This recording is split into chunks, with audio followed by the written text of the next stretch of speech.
रुपए की चाल भी आजादी से लेकर अब तक बेहद दिलचस्प रही है। 1947 में भारतीय रुपया डॉलर के बराबर हुआ करता था, लेकिन आज ये 80 रुपए पर पहुंच गया है। आखिर क्यों हुई ये गिरावट और क्या इस गिरावट से वाकई भारत को बड़ा नुकसान हो रहा है, देखिए इस रिपोर्ट में।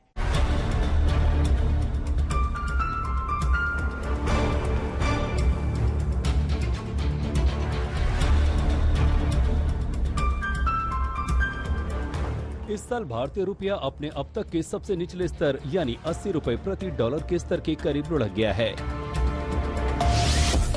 75 साल में कैसी रही रुपए की चाल?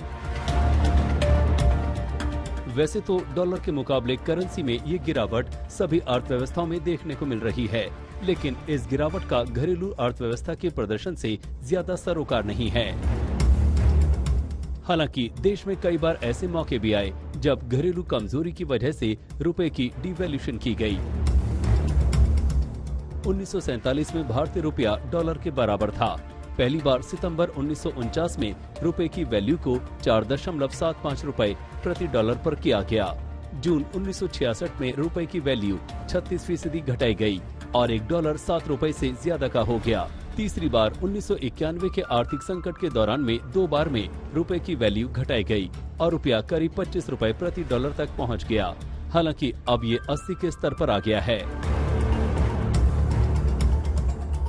इसकी वजह है कि बीते 75 वर्षों में व्यापार घाटा, युद्ध, तेल कीमतों का संकट, आर्थिक मंदी जैसी वजहों के चलते रुपए में लगातार गिरावट बनी रही है।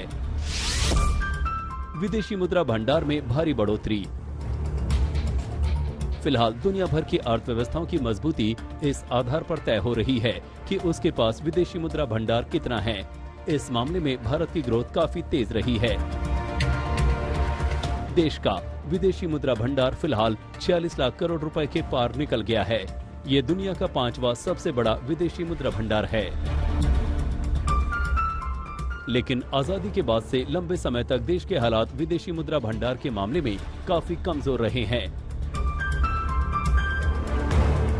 1950-51 में देश का फॉरेक्स रिजर्व महज 1029 करोड़ रुपए के स्तर पर था। 1991 तक विदेशी मुद्रा भंडार की स्थिति बेहद नाजुक हो गई थी और तब भारत के पास महज 3 हफ्ते के इंपोर्ट के बराबर ही विदेशी मुद्रा भंडार था। लेकिन इस संकट ने तब की सरकार को देश में आर्थिक सुधारों की शुरुआत करने का संदेश दिया।